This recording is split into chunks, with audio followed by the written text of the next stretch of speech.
Alright, what's up guys? This is Manaliki and welcome back to my Doom Builder 2 tutorial for creating Doom levels. In the last episode we covered the very basics. In this one we're going to dive a little bit deeper and check out some slightly more advanced stuff to make your level a little more interesting. So the first thing that you're probably going to want to do at this stage is add a door or something, because this little arch entryway thing is kind of boring. So let's put a door in here. Now you could just put a door the size of this sort of area, but I like to create recessed doors because I think they look nicer. So what we're going to do is we're going to change the grid size first of all, and you can do that by hitting the open and close square brackets, or you can click this button to change it. But we're going to change it to 16 units. These don't correspond to anything in the real world. It's not inches or whatever. It's just units. So we're going to do 16 units on the grid. Now most textures in the game are 128 by 128 units. So we want this entryway to be 128 units long, or wide rather. So we'll go into Lime Desk mode and we'll take this one wall here and we'll move it in a bit, and then we'll take this one here and we'll move it in a bit too, until you can see that number in the middle becomes 128 right there. Now we know this line. You can check it out in the bottom left if you're not sure. It'll say length 128, and that's kind of what we want. Now you can zoom in and out of this. I don't know if I've explained that yet, but zoom in and out with the middle mouse wheel thing. So here we have our entryway. We're going to put a door in here. So what you can do is go into Lime Desk mode and right click and start drawing your door. I would draw it inside and then drag it out. Sometimes I run into problems when I try and connect as I'm drawing it. It's weird. Sometimes it works, sometimes it gives me trouble. So I just draw inside and then drag it out to the edge so that it connects. So here we have the sector for our door, but right now, as you can see, the lines are gray. They have no textures. Like if we were to preview this, you wouldn't even know there's anything there except a different texture there, which isn't really helpful. So what we're going to do is, because this is a door starts closed obviously, and when you raise it, or sorry, when you press the button or open it, it raises up from the bottom and then comes back down. So the starting state, I guess you might say, of a door is the ceiling is lowered to the floor. So that's what we need to do to first step to create the door. So we want to go into sectors mode by hitting S. Hover your mouse over the sector that you want to become the door. Right click, and here we have ceiling height and floor height. Just type 0 in the ceiling height, and that's going to lower the ceiling down to the floor level, which is distinctly different from lowering the floor up to the ceiling level. And we'll see that in a minute. So if you remember in the last episode, we were talking about upper textures and middle and lower textures. Well, because we just lowered the ceiling to the floor, as you can see in the bottom, there's now an exclamation point on the back of the top texture.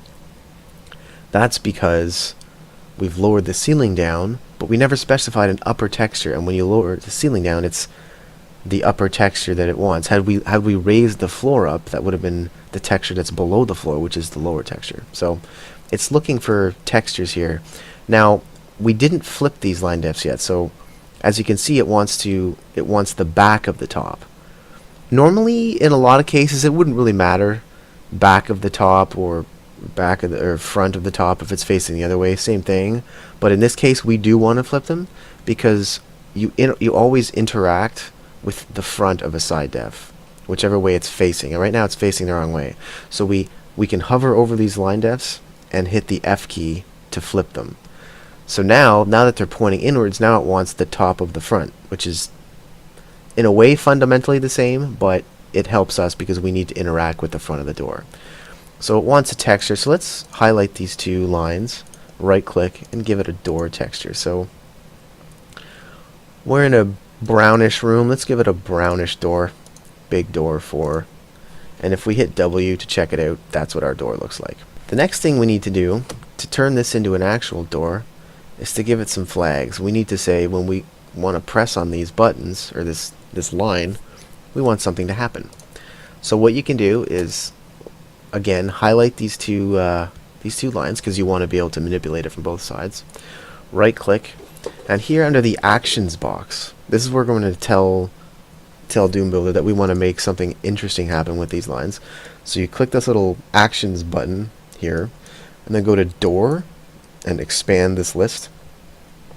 And there's a whole bunch of different actions here. Now what the heck does all this mean? Well, W means walk over. It's something that happens when you walk over the line, and we don't want that. We want something to press. D is when it uses a key. S is when you press the button with the space bar when you're interacting, and that's what we want. And then there's SR. There's 1. What is that? 1 means it's going to happen one time and then it's done. You press that button or hit that door once, and you only do it once, and that's it. We don't want that. We want something repeatable, which is R, so you can do it over and over and over again. So we want SR, which means press the button repeatedly, and we want the door to open and then wait and then close, which is this one here. SR, door, open, wait, close.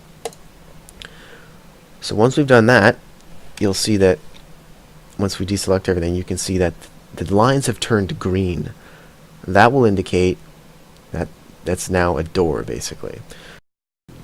So here we are. Here's our door, and it works.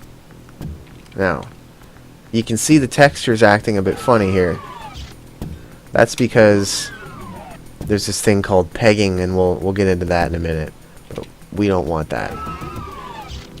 So there's our door working just fine. So, a quick aside, we were talking about pegging just now. If you'll notice that texture was moving up and down and looked kind of stupid, well, we can fix that. So there's this thing called pegging, like I said. So just highlight the two sides of the door that were giving you trouble, and you go into the properties. Now there's these two properties here, upper unpegged and lower unpegged. What that means is when a sector next to it is moving, will this texture move along with it?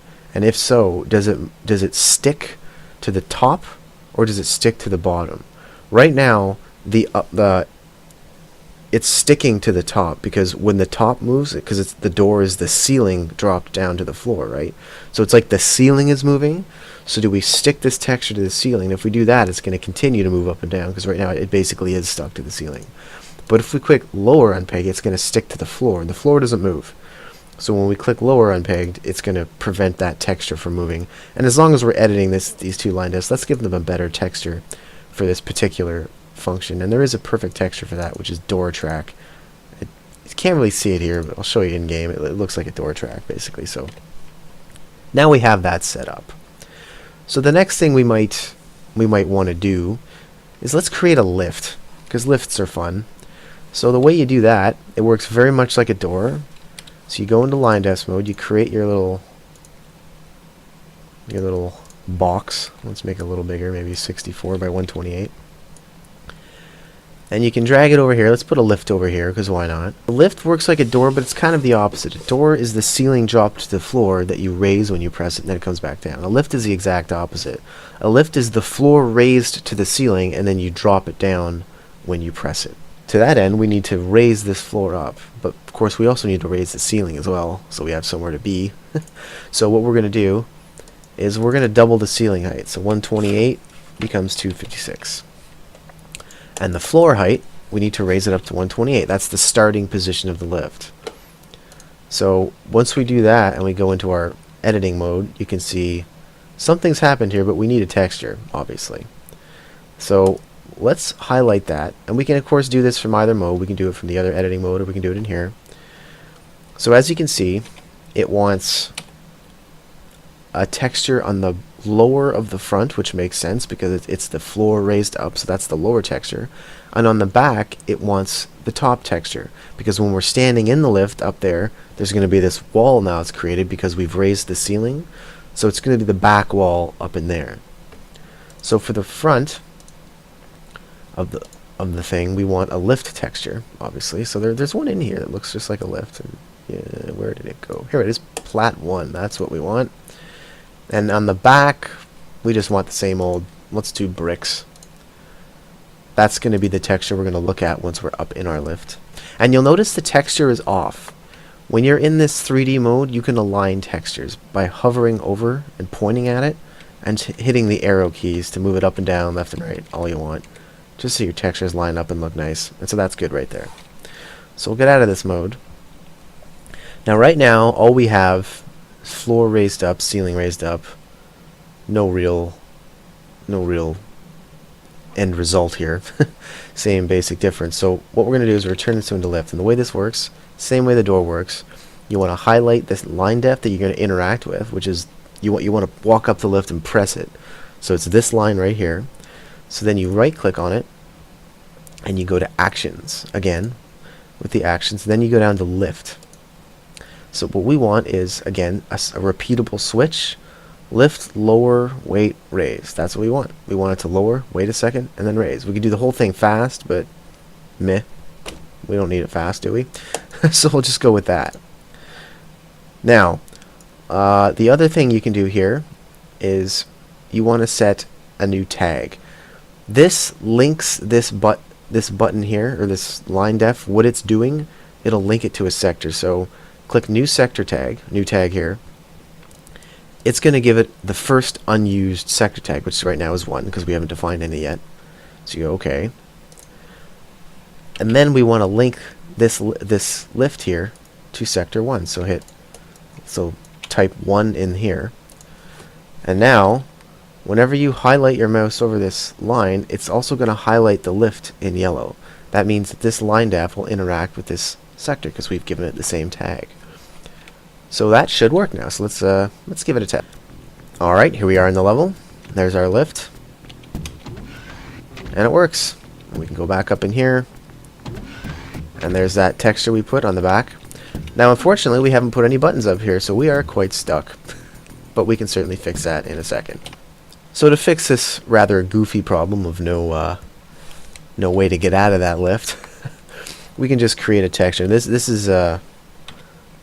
isn't the most beautiful, ideal way to do this, but for the sake of showing you how it works, we can go into vertices mode and add 2 vertices, one here, one here. That's going to split this line def into 3. Now this line def here is going to be, well, let's drag it out to be 64. There. So that's 64 units wide. So let's just give it a basic button texture. Again, this isn't going to look terribly good because there's a better way to be doing this, but just for the sake of showing you how it basically works, we do want some kind of switch. So let's just go with, I don't know. It doesn't really matter. Let's go with this one. Again, it's going to look stupid, but it doesn't matter. So we'll add that texture there.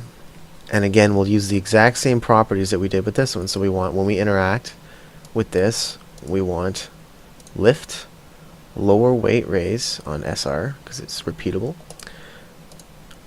And then again, we want sector tag 1 because we want the same sector to move when we do that. So that's how that works.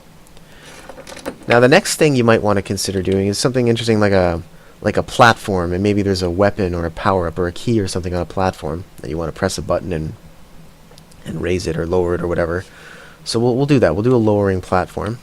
So basically what you want is, so let's say there's a weapon up on a pedestal, and then you want them to press a button to lower the pedestal and go get it or whatever. So first you need a sector, so into line defs mode, make your little box. Let's do it 64 by 64. Now we want to raise this up, of course, raise the floor up. So rate is, I don't know, like 65 or something, doesn't really matter. So you just do that. Now they're going to want textures on the lower side. So as you can see when you hover over here, you got the warning on the lower side of the front. So just highlight them all, go into side defs, and just give them a texture, doesn't matter what. We'll give it ash wall 3, why not? So now we have textures, and this is what it's going to look like in game. Oh, there you go, there's your pedestal. So what we want is, let's put a button, well, let's make a raised button actually, because why not? We'll make another sector just to have our button on. We can raise this up. Again, we'll put it to 65. And same thing, we'll give it some textures. We'll just give it that. Now, for the sake of style here, we'll give it an actual button texture on the front. So we'll highlight the front, side defs, lower, and we'll make it a button. Again, it's going to look stupid, but that's okay. We'll hit W to go in 3D mode, and we'll just align this texture a little better so we can actually see the button. So that's good right there. Now we want, of course, this button to interact with this this pillar here. So what we'll do is we'll highlight this line def here, and we'll go into actions again. So here we go, floor this time. Floor. So we only want it to happen one time. We don't want this to be a repeatable thing, but we do want to activate it with the spacebar, which is S. So we want S1. So we want, let's see, what do we have here? Floor raise, no, we don't want it to raise. Floor lower to lowest floor. That's what we want. So let's highlight that. And then let's make a new sector tag. The next available one is 2. And then we will go to sector mode and set this one to sector 2 so that they know to interact with each other. So now as you can see, we highlight that as we do that. And let's just put something on top that's worthwhile. We'll put a key or something. We'll put the blue key on top of there. So as you can see, there's a blue key on top of the pedestal with a button next to it. Let's give it a test. Alright, here we are in the level. There's our key. Let's see if it works. Boom. Just like that. Now we have the blue key and a lift. That we can, that looks really stupid, of course, but we can use it. So that's that. Another interesting thing you can do is you can add teleporters. That's kind of a common thing with Doom. Always got to have the teleporters. So the way you do that is what you do is you press T again, and you right click where you want to go. So let's say we want to teleport into this room. So you can go into things mode and right click, put thing, and it's literally just teleports, and then teleport destination. So this is going to teleport us in here, but we need to specify this sector. So the way the teleports work is they teleport you to a sector, and then within that sector it looks for this teleport start. So you only want to put one teleport spot per sector, otherwise, you know, I think it keys off the first one you put. So if I was to put 3 more teleports in this same sector, they'd all be ignored, and it would just look at this one. So there's no point to put more than one. So just put 1 in there. So now we need to define this sector as a new sector tag, because we want to tell the teleporter, send us to this sector, and then once we're in the sector, look for the teleport start, which is over here. So let's highlight that, right click, and give it a new sector tag, which is now 3, of course. So go OK. Now we need to actually build the teleporter. So again, we'll make another 64 by 64 box. Now you can make it any size you want. I'm just doing 64 by 64 in this case because there's a particular texture we want here. So you can edit this in this mode, or you can hit W and just edit it from this mode. And I like to do this sometimes. So you can raise the floor up a bit. You don't have to do this. This is just cosmetic, but makes it look like a teleporter. And then you can just highlight all the sides here to give it some texture. Once we have all those highlighted, you can right click and give them a texture. There's a nice texture for this. I think it's called metal. Again, it's not very important, but there we go, metal. Same thing here. Metal. Yeah. So now as you can see, our teleporter has some nice side textures, and we'll give it some teleporter-ish textures. I think there's a few in here. Should be. Anyways, here we go. Yeah, gate. Gate 3. Nice evil-looking teleporter. And there we have it. Now, as you can see, this texture isn't lined up. Now, with line defs, you can just align the texture all you want simply by highlighting it and moving the arrow keys. You can't do that with sector textures. With ceiling and floor textures, you actually have to move your sector to match where the texture is already laid out. So, yeah, it kind of sucks a little bit, but it is what it is. So we can line that up like that, and as you can see, that looks like a nice, lovely teleporter. So, right now, if we walk over that, nothing's going to happen because we haven't defined any tags. So what we want is when we walk over any of these lines, we want to be teleported over here. So highlight all the lines, right click, and again actions, and this time it's going to be teleport. We want a walking repeatable teleport because we want it to be able to happen more than once. So walking repeatable teleport, and that's it. Now the sector tag, remember, was 3 over here, so we want to link to 3. So now anytime we walk over this, see how it highlights the sector over here, the yellow one? So anytime we walk over here, it's going to teleport you over here. Now it's very important that these lines, again, are facing out, because we want to interact with the front of a line F. If we're standing here and we walk outwards, it won't trigger because we're coming from behind the little tick. But if we walk across the tick, then it's going to trigger. So let's give it a test. There we have it. We've teleported right to where we were supposed to. Another thing you can do is we can create traps and things like crushers. We'll show you how to do that. So let's put one in this room. So again, line def mode, we'll start creating our little crusher here. We'll make it in an octagon shape, because why not? A lot of the crushers in the game are octagon shaped. So with a crusher, the base state of the crusher is not activated. You don't know it's there unless you want it to start activated, but we don't. We want it to be a trap.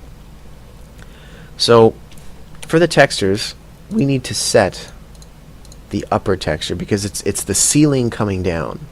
So when the ceiling comes down, it's going to expose the upper texture of these lines. So highlight the lines, right click them, and we have the front facing out, which is good. So we want the front side and the upper texture. So let's give it a texture like that.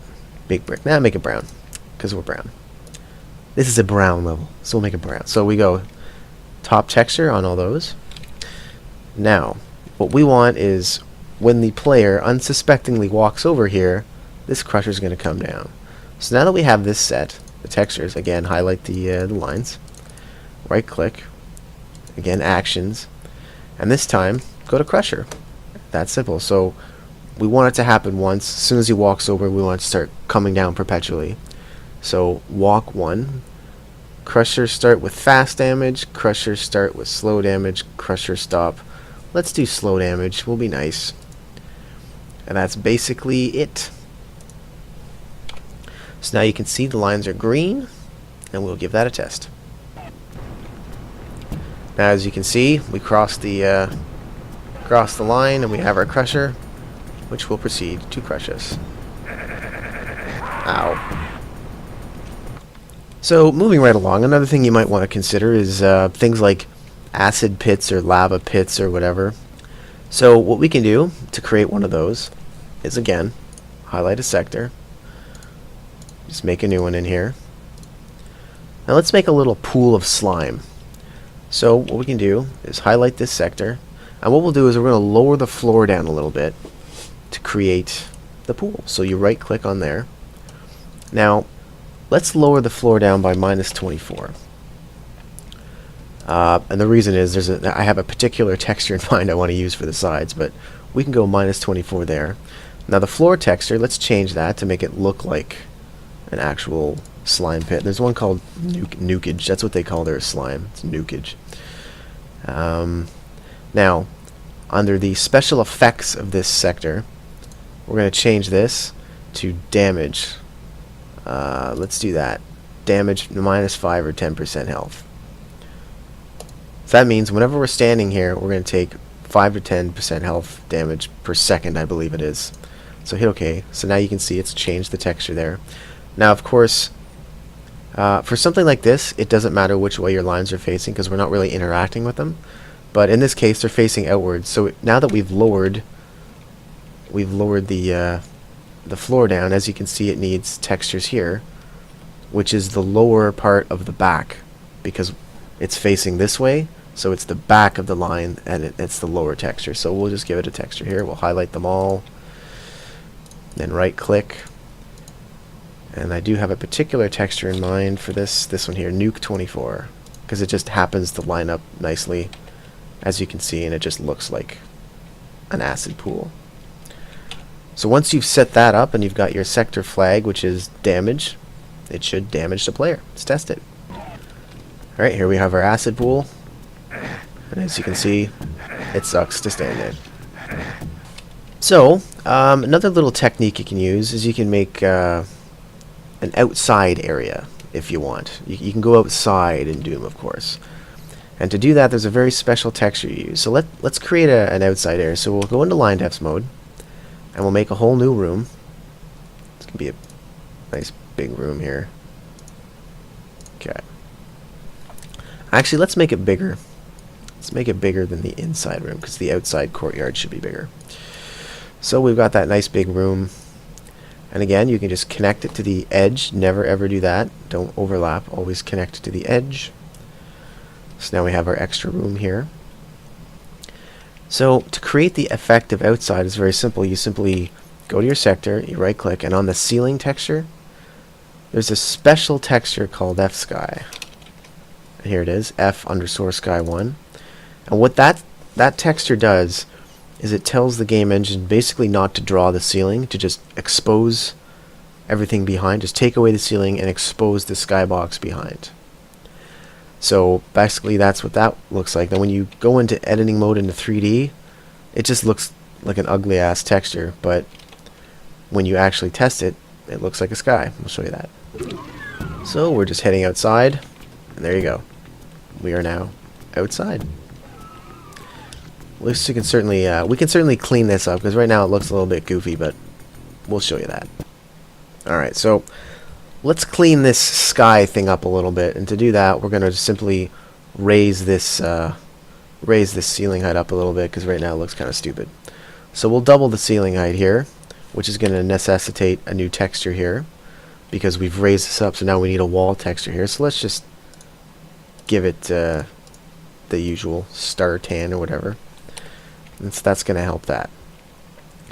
And just for the sake of it, we'll give the walls a slightly more outside-y texture, which is again just cosmetic, but it helps, you know. Give it that grass texture, or the vine texture rather, and we'll change the floor here to like grass outside or something. Yeah, so that should look a little bit better. Now to see the effect of that, we'll test.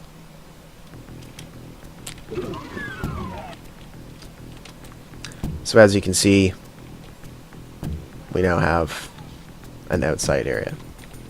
Yay. Now the last thing you need for a level, of course, is an exit. So we're going to put an exit outside, because why not? So let's make just a simple button to click to exit. So, oops, that was a little too small. We can always delete the vertice. We'll make whoops, let's raise this up a bit first. So now we need to give it some textures, because you always got to texture it. So let's give this a nice button texture to indicate that it is in fact the exit. Let's give it that. And we will, oh, that's pretty good right the way it is. Raise it up a little bit. So now, when we go into actions, we want to interact. Exit. S1 exit level means switch once. Exit level. We could go to the secret level, but we don't, so we'll go switch one to exit level. And so that's it. That's the basics for creating a Doom level. Well, we've gone into some slightly more advanced stuff here. In the next episode, we'll discuss some basic finishing touches, and that'll be it. So, as always, thanks for watching, and we'll see you next time.